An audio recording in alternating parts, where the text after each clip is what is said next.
Nason, how are you? Welcome to the pod, man. Yeah, for sure. Thanks for having me. I appreciate it. No, thank you. And your food truck, why'd you name it Tacos El Flaco? Yeah, so Taqueria El Flaco, I mean, just look at me. I'm kind of, skinnier frame build, and that was my nickname growing up, just Flaco. So I just thought it was appropriate to name it Tacos El Flaco. Are you the older one in your family? No, my brother, he's 23. I'm 21, and then I have a younger sister. She's 20.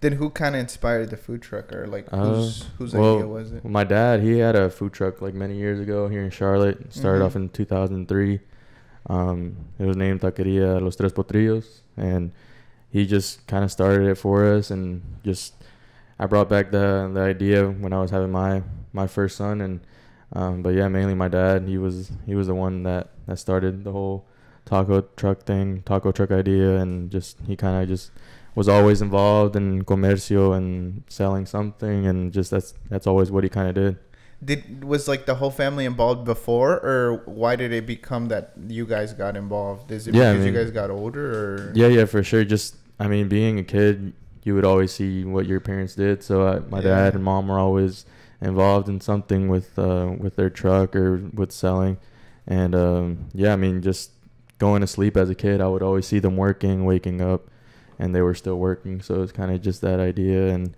how many hours do you think they'd work a day? Depends, man.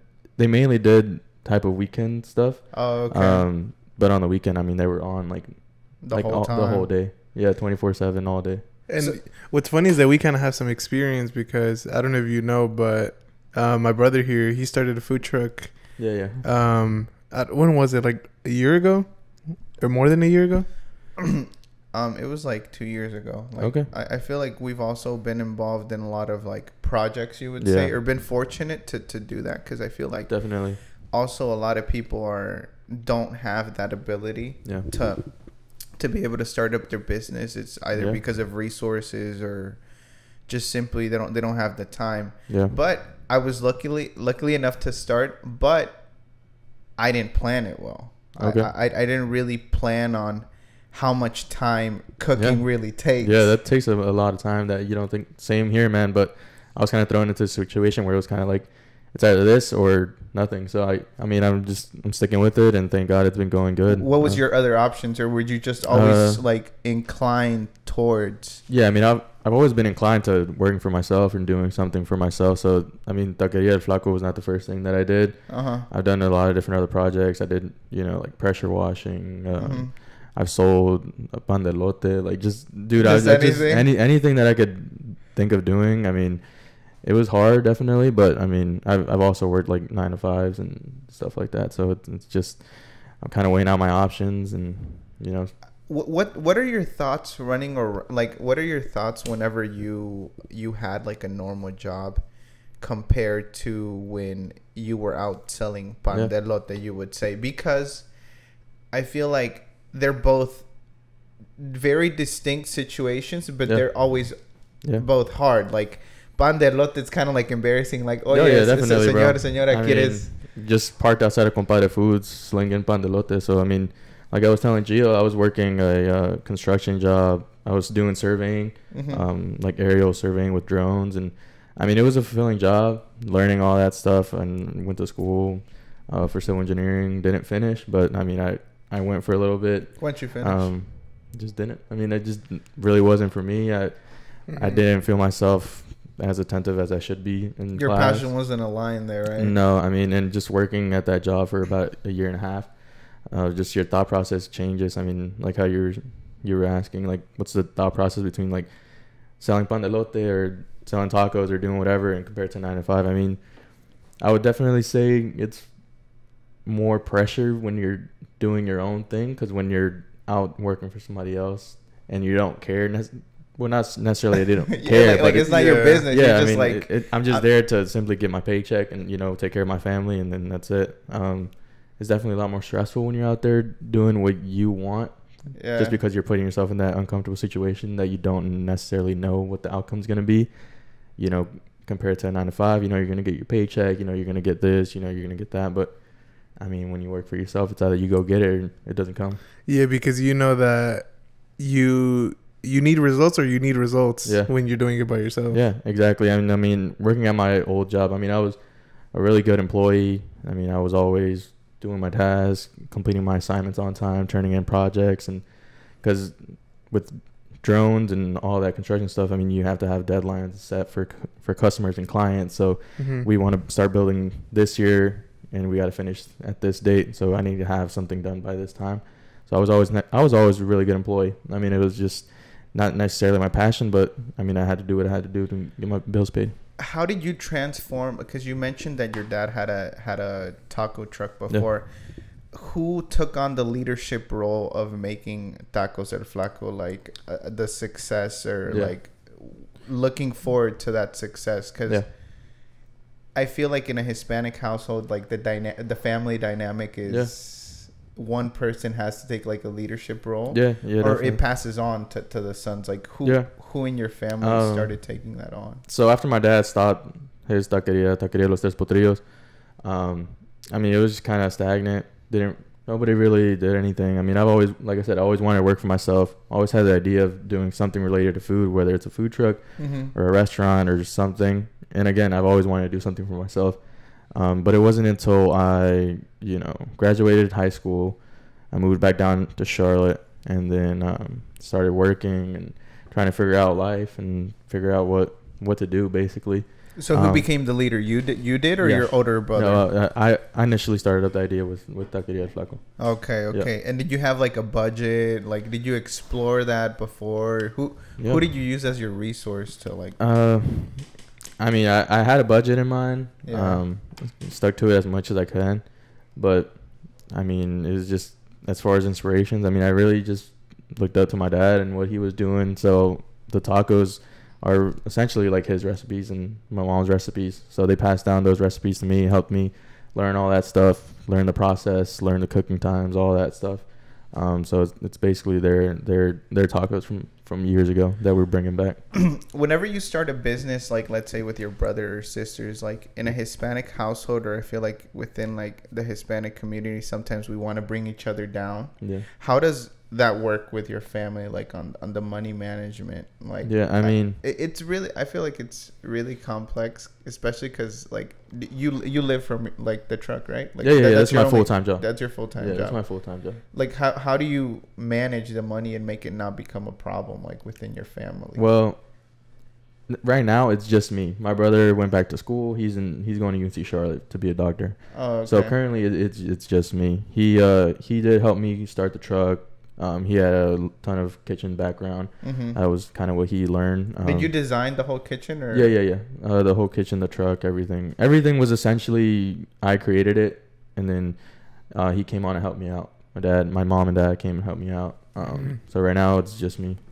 It's me working the truck. So I mean, definitely I get what you're saying though, with having those family relationships included with business relationship.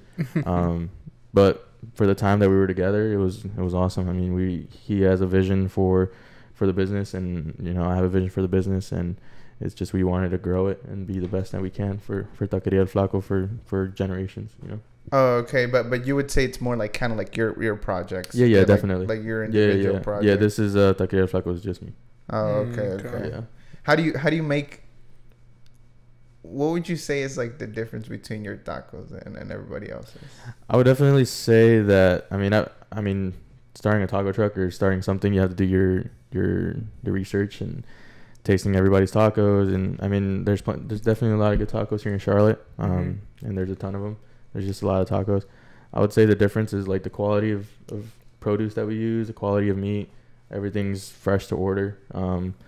And I think it's really good food. Seriously, you know how you sometimes feel like kind of sick after you eat or stuff like that. I mean, I eat tacos pretty much every day. And I mean, it's great. And the feedback that we've gotten is definitely, that they're good food. So. Are your recipes? You said your recipes were like handed down from your parents. Yeah. It's handed out from their cooking. My dad's from La Ciudad de Mexico. My mom's from San Luis. So and they'd be cooking up like. Yeah. Did you ever taste the tacos in Mexico? Yeah, for sure. I have the opportunity to visit Mexico frequently, so it's definitely I take a lot of inspiration from the vendors there and what they're doing, and definitely it's great food, and that's kind of what we're trying to do. What are like some of the most ridiculous things you've heard, whenever you're go selling? Because just let me tell you one example of mine. It's kind of like when I first started, and I was telling you that it's really uncomfortable, kind of putting yourself in that position to be in a customer service, because now you have to watch out for what you do and how you say things. And one of the things is that it was just like so ridiculous to me that this guy ordered a order of tacos. And then his soda, it was a glass Coke. Okay. And it didn't have gas. Like it wasn't like carbonated. I guess it had escaped. Yeah. But obviously, we don't control those things as vendors. And he came up to the window. He's like, "Hey," he's like, "the food was good." He's like, "But my soda didn't have like any gas or like it wasn't carbonated." He's like, "I'm gonna sue you." Really? And I'm like, I don't think we have to go to that extent. Like, I would just give you another Coke. Yeah, let me just hand you another Coke and stuff like that. So, like, what's a situation like that you've encountered? How long have you been in business? Since October 7th, 2022. Oh, okay. So not long at all. Yeah, so not long. So you haven't had any like experience like that, like bad feedback? No bad feedback. I mean, it's all been pretty good. Yeah. I mean, it's something great. I guess it's not crazy, but being that we're Mexican and stuff, we know that cheese doesn't go on tacos, so I get that about every day. Just, can I get some cheese on my tacos? I don't have any to give you. I mean, this is the way this is the way that we do it. This is the way that it's good. We do traditional style tacos, so it's like, I guess a lot of people don't know that yet. I mean, they're probably used to like Taco Bell or like stuff like that. And yeah, that's true. A lot of people confuse or like people that don't know tacos, right? Like tacos from Mexico, like we know tacos, but somebody else would like ask for like tomatoes and lettuce and cream cheese on the taco. But exactly. So I get that about every day. Yeah, so, but I think though that I feel like, and I put myself in your shoes too, because I like maybe at one point I sold food, but now you're also representing like what Mexican culture really is. It's like, for me, it's a tortilla hecha a mano. Like it's a. Do you make tortillas hecha a mano? Right now, we're trying to figure out how exactly, because we're limited on space, how to get tortillas, because we were gonna need another plancha, and so we're trying to figure out like the space wise, but we're definitely pushing to do tortillas en mano. But right now, we're currently not. Oh, okay. Right now, we're currently not. I think it's good that you have that goal, though. For sure. Eventually. Yeah, I mean, it's pretty crammed in the truck. We don't have much space, so I mean, I'm trying to figure out where we can put the tortillas en mano, because I mean, we know how to make them, we know how to do it, but as far as like logistics and how to plan it out, it's definitely something we have to work on for sure. And what areas have you worked? Only here in Charlotte? Yeah, here in Charlotte, mainly South End, Uptown, Noda. You haven't done like any events yet? Yeah, we've done many events. I'm gonna be honest, it's been crazy how fast it's been taking off. Like I was telling you, we've done events for Charlotte FC, the Panthers, many events in Uptown, and it's just it's been crazy how far it's gone and how quickly. We've been featured on the news. We've done multiple news articles, so it's definitely, I think it's the story behind Taqueria del Flaco that people are gravitating towards, and the food is also good, so we've done many events as well. What would you say the story is of Tacos del Flaco? Just the second generation taquero. Just knowing that my dad had the truck, and being that being brought up in the like an immigrant household, and it's either this or nothing. So it's just that kind of that immigrant mentality that I'm just trying to embrace. What sense of responsibility do you have, or like do you feel to be better than your parents? I mean, I think as a parent, now that I am a parent, it's definitely that you want your kids to be better than you were. So I definitely have that, I feel like I have that responsibility as far as, being a son as well from my parents to make Taqueria del Flaco the best that it can be for the customer, for our family, that it would last generations, so definitely a big sense of responsibility there. Okay. And what are some values you want to like instill into your own child that you took from your parents? Definitely, just having an open mind. And my dad would always tell us whenever it got hard, que no se te cierra el mundo. So that kind of meant for us, like, don't let the world close in on you. There's always options out there that you can explore, that you can do to fix a situation. So if you get into a bad situation, you know, there's many different options that you can take to solve your problems. Don't feel like, you know, that pressure. How do you take that into your life as like a value? Like what's one situation you've been into like that, and then you thought about that quote? I mean, when we first started off in October, we were mainly doing work in Uptown, with no permit to be in Uptown, to be honest.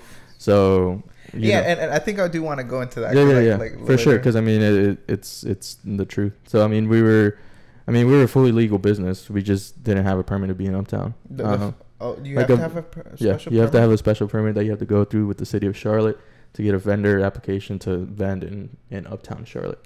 So what, you just ended up parking there? Yeah. I mean, again, that's just, I mean, I guess, again, it's that immigrant mentality that you got to have. It's either like, you know, I'm going to go do this because we need money and we need the business to generate revenue. And I mean, if they say something, they say something. If not, then they don't. So, I mean, when they kicked us out of Uptown, I mean, it definitely felt like that pressure of like, dang, like, you know, now I got to find a spot. Yeah, okay, right? Yeah. So you're like, don't let the idea of like the city having these type of for things, sure. like, and I mean, we see that everywhere in major cities like Los Angeles and New York, that the city tries to push vendors out. I mean, obviously you have to get a permit. I get all that, but I mean, I get it. It's a process. Yeah. But I mean, we see that a lot, like in California. Vendors, you know, the vendedores are out there all day selling, and the city wants to control where they're at. I mean. And then the problem is that they put them into areas that aren't heavily trafficked with, you know, foot traffic.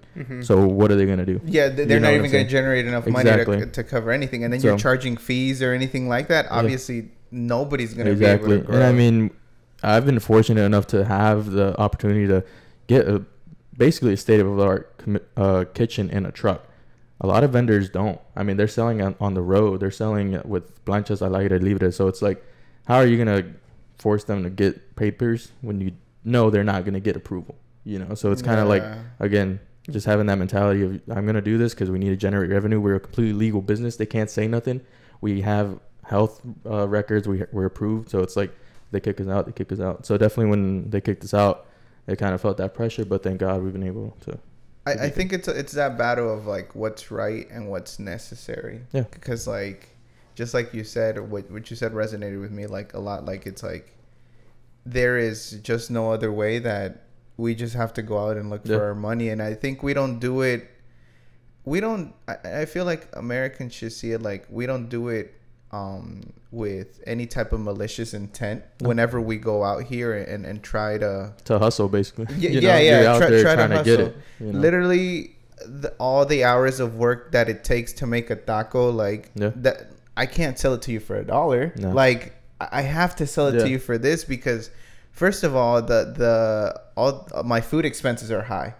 Okay, it's small, but I think a taco still packs a lot of flavor with that. Definitely. So it's like, I think it's just still a little bit. I mean, the stuff that, I mean, and I don't blame them because I didn't think about it before either. But I mean, like, you were kind of covering food costs, labor, expenses on the truck. You don't think about that ever, right? Yeah. Whenever you're gonna go buy food, commissary. Well, now I include it. Now I've been able to, you know, balance it and everything. But labor, food costs, bills, commissary. You need a commissary to work in the state of North Carolina. You need a commissary kitchen to work out of. If you don't have a commissary, you're not gonna get approved by the city of Charlotte. What people don't see is like you have to pay that commissary rent. Yeah, definitely. And then you have to pay that commissary the light bill. Exactly. Then you have to pay the commissary the water bill. Exactly. Well, thankfully, at our commissary, it's a great commissary. So I mean, we've been able to. They work everything into a plan, and you just pay it. But I mean, it's definitely it's an expense that you have to think about. Gas. Like for anyone starting out. Yeah. Gas, propane, you know, uniforms, all that stuff. Or just your time too. Like, don't you feel like sometimes? Oh yeah, I don't get paid enough. But I mean, we'll get there hopefully soon. Yeah. But I mean, it's exactly. I mean, I don't even count the hours that I work because at this point, it's like. I just work. Yeah. It's not like, okay, I'm gonna go in. Okay, from 9 to 3. Okay, I'm done. No, like I lost count of the hours that I work. You just got to work until it's over. Exactly. And I feel like me as starting out, I didn't consider that. I didn't consider how much time it would really take. Yeah, definitely. And even with a little bit of business experience, I had a little bit of business experience in other things because I had tried to do other projects. Yeah. But I feel like if anyone out there is trying to really like do a food truck or anything in the food business, really be considerate of how much time you're going to definitely. take up. I mean, I didn't think about it either, but my parents, when I told them that idea, they were like, "Ni sabes lo que te estás metiendo." You know, and I was like, nah, I got it. And like now I call my mom, like, I was like, why didn't you tell me? She just like laughs, you know. Yeah. But no, it's definitely a blessing, you know. Like it's very fulfilling. And I feel like they don't tell you that for a bad reason. They're not trying to dismotivate you. No. They're just trying to like to think about it, think about the process, think about what you're doing. And as kids, I feel like we don't do that. And I was just like, nah, mom, I got it. I'm gonna quit my 9-to-5 job that's super secure, got my benefits, got health insurance, got all that. And I'm going to go into selling tacos in 2022 where, you know, food costs are through the roof and, you know, it's crazy. Gas is crazy. But, I mean, I'm here now, you know, and we're good. Yes, sir. I think that's beautiful to see, you know, especially starting in a business with like you said, you know, the food being so high and everything being so expensive. Yeah. I mean, it's definitely been you know, not a struggle, but it's definitely been a journey, a task to figure out, you know, how to make it work. Do you feel like you've learned a lot more in the past 2 years than you have in like any other ventures, or what's some in the 6 months? Yeah, I started in like October of last year. Yeah, for sure, definitely. It's been crazy how much I've learned and the amount of people, the great people that I've been able to meet through Taqueria El Flaco. So it's definitely, like I said, it's definitely a blessing, and I wouldn't want to do anything else. Okay.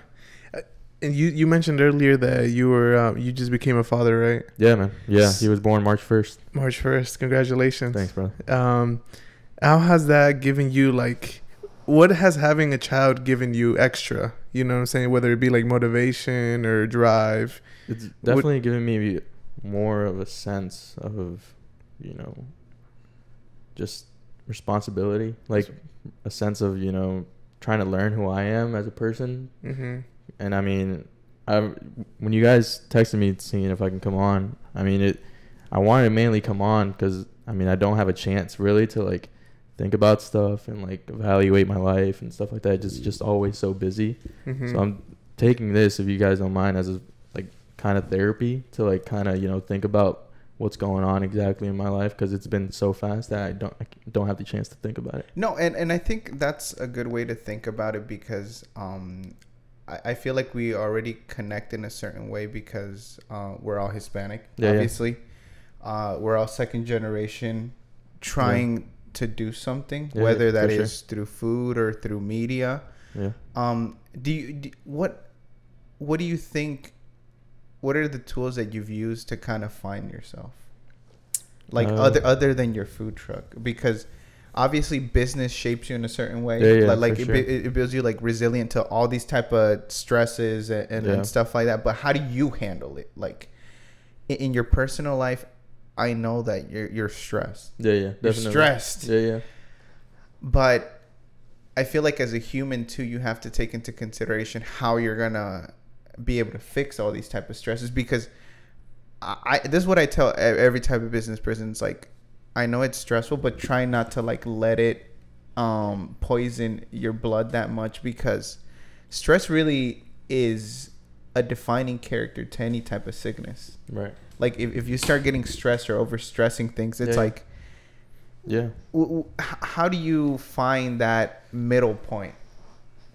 Well, I guess now, I mean, before the baby, I mean, it was mainly my fiance Ashley. She's been a great help. I mean, and it's also having like a strong support system. You know, my brother, my sister, his fiance, my parents, they've been amazing, and you know, being that support that, you know, I need, that I didn't think I needed.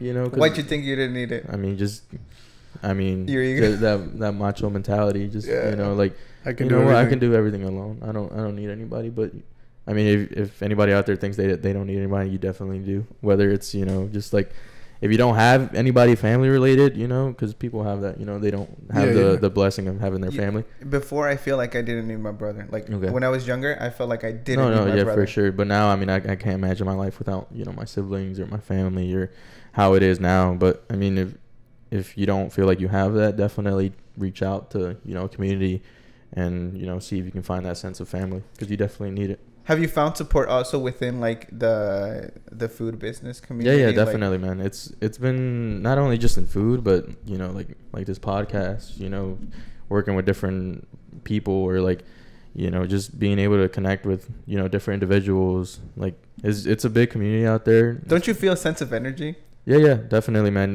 Whenever you meet somebody like that, and like this past weekend, I met this guy named Valentin Ramirez. His Instagram is Dead Folks. He's an artist here in Charlotte area. He does murals, a whole bunch of that stuff. Oh, dude, and I just DM'd him. Okay. Yeah, if you can have him on, he's a great guy. It's such a coincidence that he's you should definitely, you know, when he came to buy the truck, he brought his brothers and stuff, and he was like, hey man, like, you know, it's great what you're doing. I saw I saw the Axios did an article on you, and, you know, it's great that you're a young guy trying to get it. And I was like, hey man, I appreciate it, but I'm just doing what I got to do to, you know, get the name out there and do what I got to do.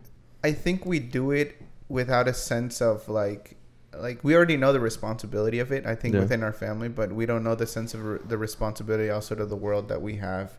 Yeah. Because I feel like even you can inspire other individuals to come out of who they used to be and become someone they never thought they could be. Yeah. But be prepared to face all these circumstances that you don't feel comfortable with. Yeah, I mean, I'm not necessarily the most talkative person, and people that know me will know that I mean, I'm not really one to talk, you know, but being now that I own a business, I feel like it's my responsibility to get the name out there to people that don't know what Taqueria El Flaco is, you know. So it's, or, you know, when I was doing before, selling pan de lote, or, you know, pressure washing or stuff like that, it's my responsibility to let people know what I have to offer. So I mean, it's definitely giving me that sense of, you know, urgency that I got to do it. Don't you feel fulfilled though that you are becoming the person you are becoming, even though it's uncomfortable? Yeah, sometimes? Definitely, man. I mean, years ago when I was, well, not that many years ago, but like about like 3 years ago when I was, you know, with my brother selling that pan de lote outside of Compare Foods, you know, it was like you were telling me, it was definitely felt kind of, you know, not humiliating, but, you know, it feels humbling. Yeah, you know, that's the perfect word. It definitely feels humbling when, you know, you're out there doing that kind of stuff. But again, I feel like that falls down to like an immigrant mentality that I feel like everybody needs to have to like kind of light that fire under their ass and, you know, go get it done, go do it, go do what you got to do. And I feel like it's important to never lose that humility that one has, because I feel like to a certain extent, you are passionate about the food that you cook, and therefore it also goes through like the taste is because you do it with such a heart, but also because it aligns with the type of person that you are. Right, exactly. And no matter where you go or how far you reach, I feel like one should always also go back to being remember all those humbling moments, because in essence that's really who you are.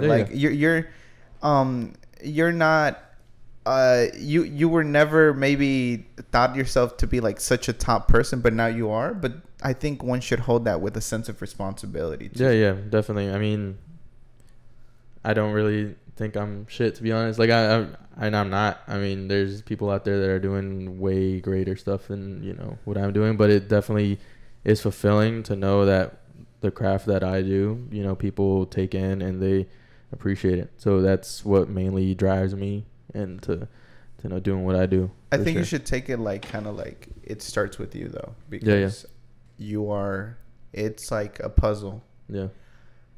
You can't start building a puzzle without the outsides first. Right. And then if you're missing a piece, it's not complete. So like I feel kind of resonate with what you just said. It's like, oh, I'm not shit, but it's like I am part of. Right. And I feel like when I say that, it's like it's always that idea to like, you know, just stay humble. You know, it's like, you know, I'm really like, that's, I feel like for me, keeps me in a like center space where like, I mean, all I do is sell tacos. That's my mentality, you know, like if somebody asks me what I do, I mean, I'm like, oh yeah, I own a business, you know. It's like, no, I mean, I sell tacos. Like that's what I do.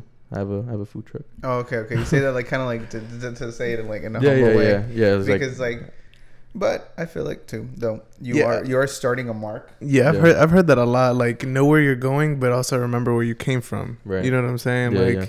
Know that maybe one day you are going to be running all these. In the future you might be running all these chains and stuff like that. And that's I wouldn't necessarily want to do chains, but like I've already been presented with opportunities to further grow Taqueria El Flaco, and I would, but right now I really want to take in this time and like, appreciate the struggle of it and just try to grow as much as I possibly can, into other spaces for sure.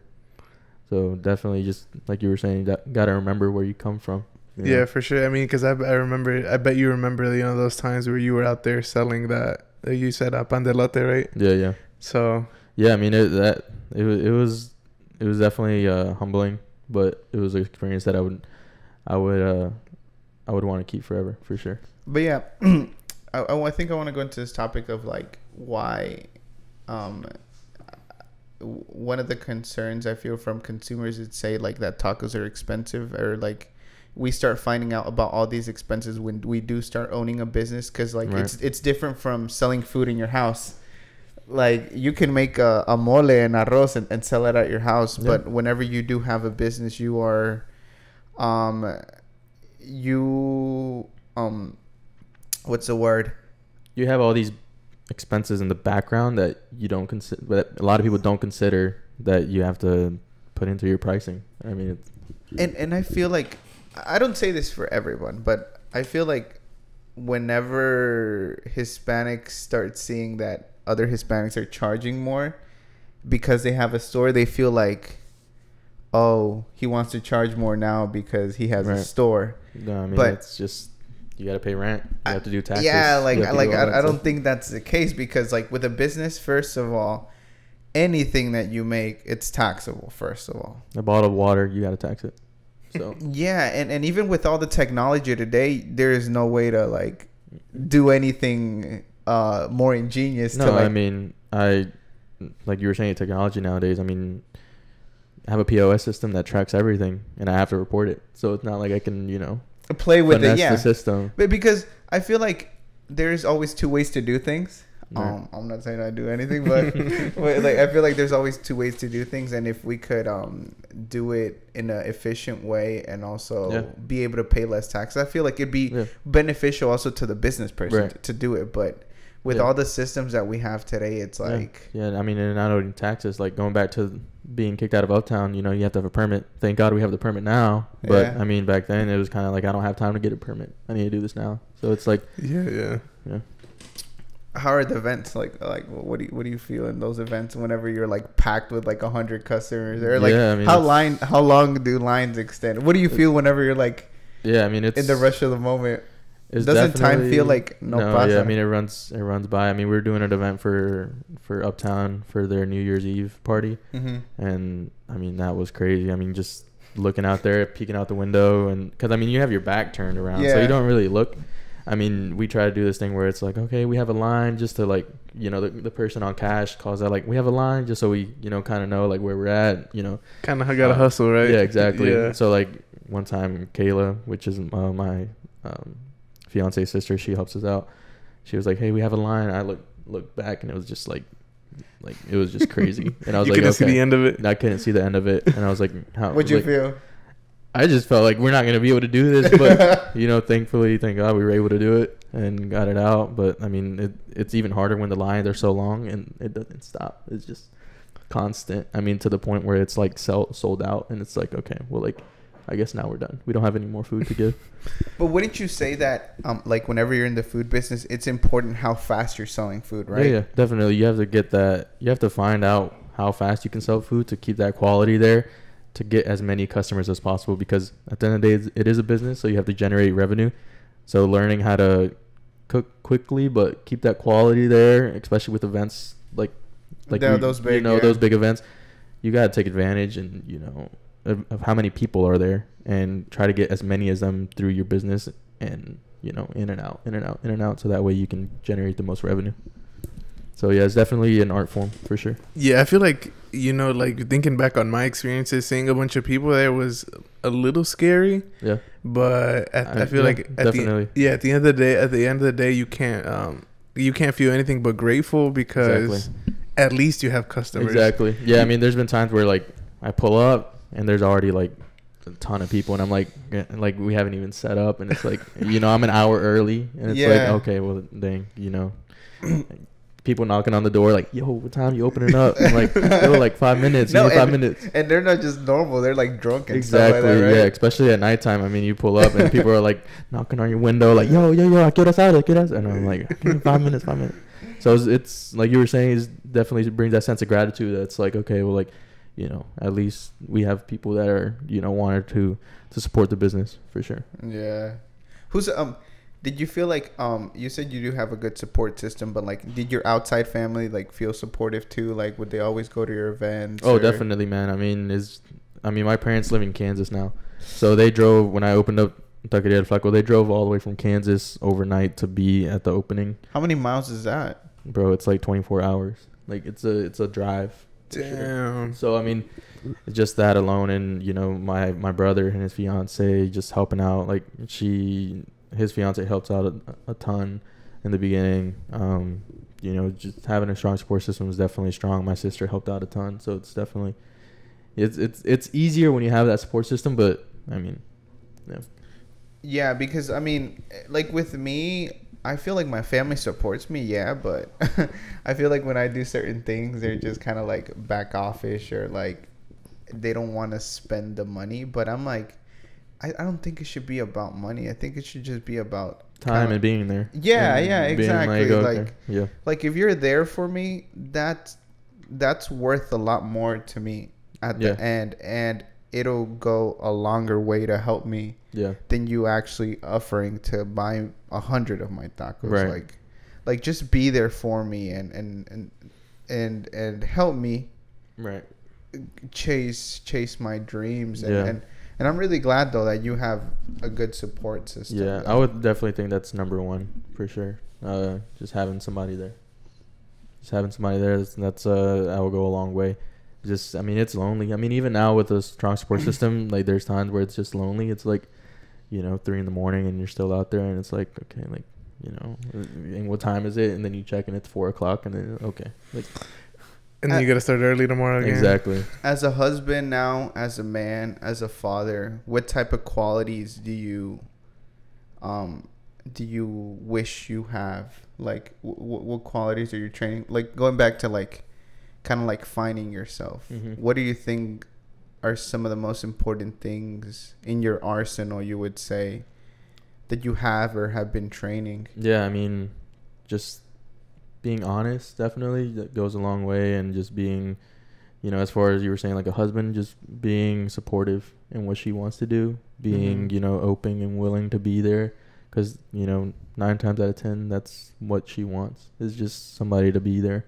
And definitely, you know, time is the most expensive thing that you can give somebody, so just, you know, being open definitely is a quality that I'm trying to push for, and that I've been working on a lot. In your relationship, you feel like you were like that before, or you? No, I mean, I was like that, but I mean, it was different back then. I wasn't owning a business, so now it's kind of like, if I'm not at the business right now, it's, you know, it's hard to, you know, give time, but you have to be willing to give time to your partner, to your kid, to your family, to, you know, whatever it may be, to yourself. Sometimes that's very limited. To yourself, sure. How do you do it? Like, how do you... I don't know. I'm trying to figure it out. Yeah? Yeah, I mean, like I said, I'm using this podcast as like a form of therapy, because I don't really get much time to think about, you know, myself. And what you've done. Yeah, and what I've done and what I'm doing. So, I don't know. I'm still trying to figure it out, how to give yourself that time. I mean, honestly, some feedback that I could give you is just congratulations. I mean, 6 months in, and from what it sounds like, you've been doing pretty good. You know, having customers uptown and having places to be. Yeah. It's amazing. Do you write down like kind of like your accomplishments or no? No, but I use Instagram as a form of, you know, capturing that, and really it's just capturing that moment with a photo. And you don't have like a vision board or anything like that? No. It's mainly just, you know, I just think about stuff and it kind of just stays there. that's kind of what I do. So it's like just thoughts roaming in your head. Just thoughts, and then like I like conveying them. I like conveying them out into the world and to Ashley, to my wife, and just that's kind of how I hold myself accountable to what I want to do. Oh, okay. Yeah. No, I just say that because I feel like there's just a lot of ways I feel like people find it useful to accomplish their goals. Like for me, it's kind of like, I really believe in like writing. Okay. So therefore I keep a diary with me.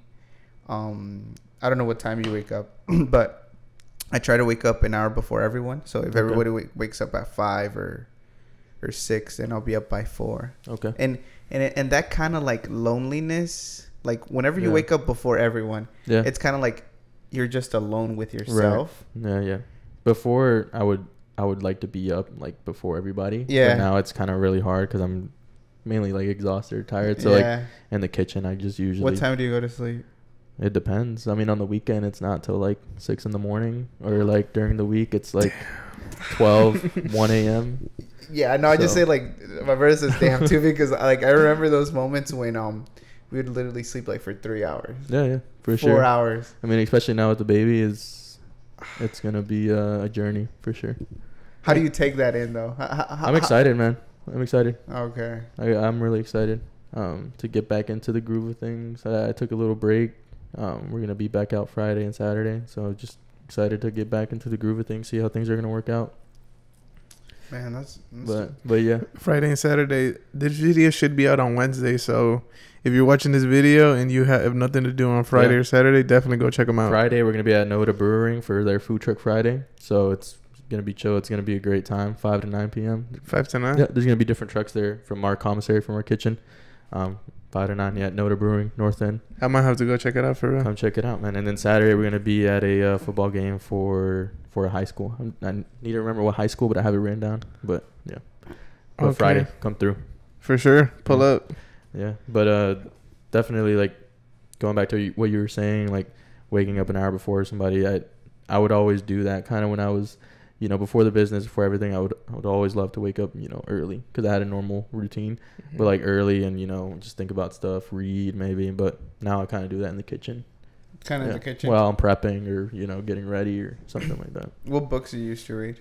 Think and Grow Rich. Right now I'm on Atomic Habits. Yeah, Think and Grow Rich is like my fucking Bible. Yeah, for sure. Atomic Habits. Did you feel like you got inspiration from Think and Grow Rich? Yes, for sure. I read that book probably like on and off, like probably twice. But definitely just inspiration and just evaluating my life and seeing what I can do, my potential. You feel like you were always like that, like even in high school or no? Yeah, for sure, man. I've always had that, like I said, I was always like the quiet kid, and I was just always thinking and like what the next step is for life and seeing what I want to do. Other kids were out, doing certain stuff, and I was just, How did you evaluate life? Because I feel like I evaluate life like looking at other people's mistakes, and I don't want to make them. Obviously, other people make it like, oh, he's successful, I want to make those decisions. How would you say you evaluated life growing up? Because growing up, you just have so many damn emotions growing up. Like it's like just like a mix of things. I honestly think I've gotten a grasp of things only until recently. Same here. I mean, it's a full grasp of things recently, but I've always felt like I was always in control of my life. Just because, and I mean, I wouldn't necessarily say that I had like, an easy childhood. It wasn't the worst, but I mean, it was great. I mean, it was good. I mean, we always had food. We were always good. We were always healthy. We were always, it was just, a lot of, working and trying to get stuff done and not a lot of time for me. Do you, okay. So like not a lot of time for you. So I mean, you were like emotionally, you felt like, yeah, I mean, as a kid, I mean, we were just working a lot, and like, my parents made us work or like allowed us to work when we were like 13, 12, and just, we were always out doing something, we're like kids, we're like playing and stuff. We were like at a certain age when we were like 13, and that's still a good age for you to be social with kids and stuff and play around and stuff. But like at like age 13, we started like working and like selling stuff and like doing different things, and so I felt like at that age, we're like, now it's been so many years, I never really, had that chance to, like, reflect on how you feel. On how I feel and, like, just different emotions. I mean, I sold pupusas too when I was a kid at a gas station with my parents, and it's just this is really what I know, like, just selling stuff, being a vendedor. Just that was kind of what my parents always did. But I think that's why you're so successful, though, because you've done it for such a long time. Because you said you've been in business for 6 months. But you've gotten the training without you even, like, knowing, and like I said, I've always wanted to work for myself. So before I started Taqueria El Flaco, I was working at the 9 to 5. But before the 9 to 5, I was doing pressure washing, and we were selling pan de lote and sold pupusas, and just always just doing something, as far as, like, putting a service out there for people to consume. And I think that entrepreneur mindset also comes from, like, our culture, kind of like. Yeah, I mean, that's what they do in Mexico. Everybody there is, whether they want to call them that or not, they're entrepreneurs. Like the vendedores that are on the side of the road, they're entrepreneurs. Like they're working for themselves. Like, maybe in Mexico, but they're still entrepreneurs. Yes, sir. They're still entrepreneurs. They're still doing their thing. They're still providing for their family while working for themselves. So, definitely, it's just a culture thing. I feel like, at least for me. I mean, growing up, that's just what I knew. I feel like, I also saw that too. Like the struggle that my parents had, I kind of took it to heart. Like, it's like, because this is the conversation I have with people sometimes. It's like, oh, don't do everything for your parents, or you have to live for yourself. Be a little bit more selfish of what you want to do because it's your life. But I feel like in a religious way too, I also look at it like I owe a responsibility to my parents. Also because I feel like my parents at least earned it. Yeah. Like, sure. They show you all these things growing up, like them working 14-hour shifts if they have to get food on the table. Maybe your living situation isn't what you like, but you also got to realize, like, hey, your parents are actually giving a shit about you. Right. They didn't leave you. So therefore, for sure. That's why I look at it like, okay, my parents gave a shit about me. They prioritized me. So therefore, I owe them also the responsibility of taking care of them. Yeah. Definitely, man. I feel that. And I want to kind of go back to what I said about my childhood. Like, I didn't want to make it seem like it was bad. Like, no. I don't think you are. We lived in the suburbs. Mm-hmm. We were good. Like, my parents worked their ass off, and we lived in the suburbs, and we were good. It was just we never really had the opportunity to, like, be a kid and enjoy time like that. You know what I'm saying? No. And they didn't make us work. We wanted to work. Because I feel the same way. Like, and I can say it freely. Like, when I was 12, 11, I was actually thinking about, like, how can I get a job? Exactly. How can I get some money? Exactly. So that I can not bother my parents. Exactly. That's what I was wanting to say. Yeah. Like I don't want to bother my parents by a piece of gum, or if I want to buy some fast food. And I think whenever you're going at the age of 11 too, like, you have so many emotions too. Like, you want a car. Exactly. It's like that sense of, like, independence that you that you're striving for, especially as, like, I don't know, like, as guys, you want to be, like, independent, you want to do your own thing. So, I mean, I had a great childhood, but just always looking for that next thing, the next, opportunity to do something, Yeah. And I feel like that's a good thing though. And then that's why I feel like I see my life as kind of like it prepared me for what I have now, because, like, it's like you have so much pressure, so much stress, but you also can cope with it because you've trained yourself. It hasn't necessarily been easy, but you can do it. It's like you made the decision of, like, wanting to be this successful. Nobody tells you to, like, hey, get up and go get your money. Exactly. You have to be the one to have that fire in you to go out there and get it. I mean, it's going back, thinking about it now. I mean, when we were selling pupusas, it was, you have to knock on people's doors and, like, like, hola, buenas tardes, tenemos pupusa, chicharrón, and all that. You have to do that. If you don't do that, you're not going to make your money. Granted, we were kids and that money was for, like, us, like, pocket change, but at the same time, I mean, now you have to go out there and search for that, because nobody's going to do it for you, especially starting out. And you have, I feel like you also have to learn how to hear, like, no. Right? Yeah. I mean, because how many times did they say, "Oh no, we're good"? When you went to go, it's just they're like, "No, ya comí." I would say, like, it was 50-50. I mean, it was 50-50, especially with the pan de lote. I mean, you're like, hola, buenas tardes, tenemos pan de lote. And then they're like, oh, no. So much rejection can be dismotivating. Exactly. Too. And that goes back to feeling that humbling sensation where it's like, damn, you know, like, they don't want it. Or it's like, you know, or like, you would give people like, ahorita saliendo de la tienda. And I'm like, okay, bet. Never see them again. And then they just walk past you. I'm like, okay. I'm not even gonna bother them. That was like my number one like pet peeve. Like people was like, ahorita que salga de la tienda, I'll get some, like, and they just walk past you. And it's like, you're like, all right.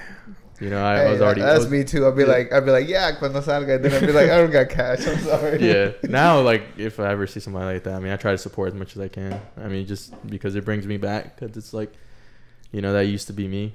You know. Yeah. No, and that's what I try to do too. Kind of like, big businesses are already out there. They have like a structure, like. Right.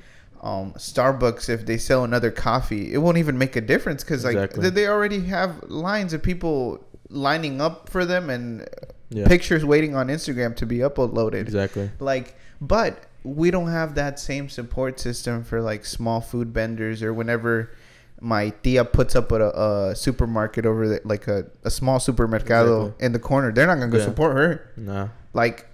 Exactly. And 9 times, well, I would say like 10 out of 10 times, they have the best food, and they are the ones that would treat you the best, and, you know, take care of you. Exactly, because behind that, there's also like a story of quality people who have the same values as you, if not better, I would say.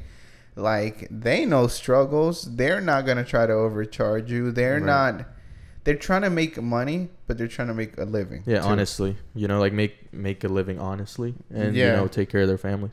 So it's not always that, oh, I want to make money and that's why I started my business. It's like, I just want to be able to afford my livelihood and be able to lead a... That's all it is. I mean, really, that's all I want to afford, you know, my livelihood, make sure my baby and my wife is okay.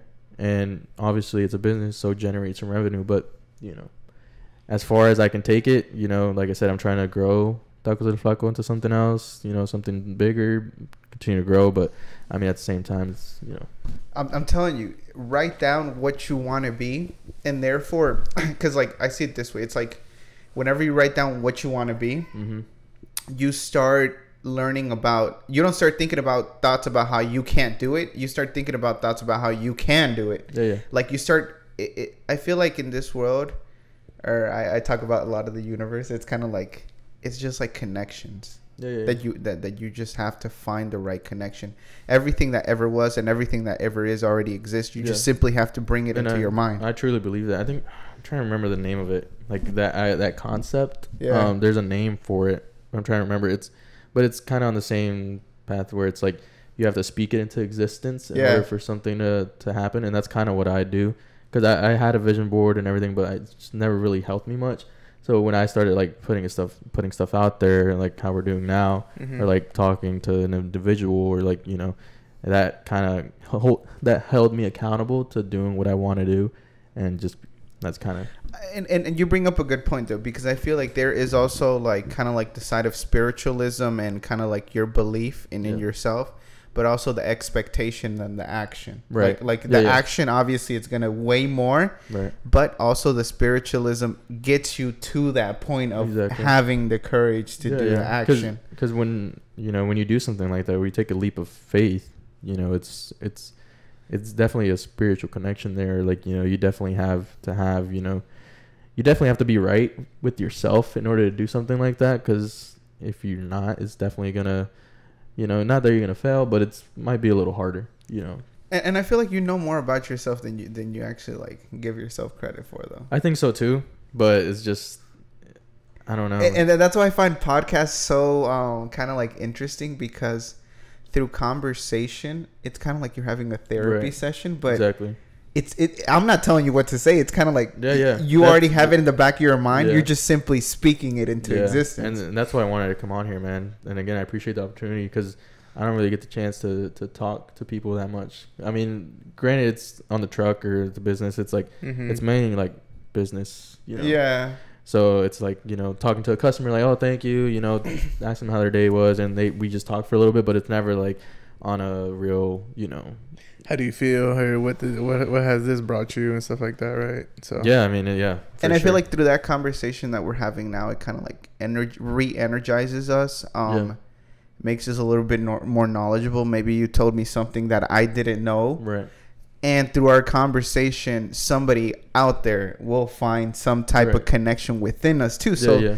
So like going back to the spirituality part, it's kind of like we're all connected. We just simply have to be able to have the courage to speak it. Right. Yeah. And I mean, definitely, I'm going to be going back and watching this, whether it's like a few years from now or next month, and seeing, where I'm at and seeing if I'm in a different position, seeing if I hit my different goals and stuff like that. So definitely, again, appreciate the opportunity to come on here. No, for sure. Hey, and thank you for coming. We're going to actually have to wrap it up. Is there anything you'd like to say before we go?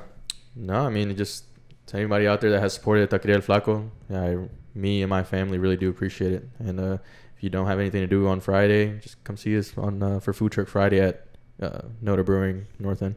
Yes, sir. Go check them out. Thank you. If you stayed this long. You were going to say?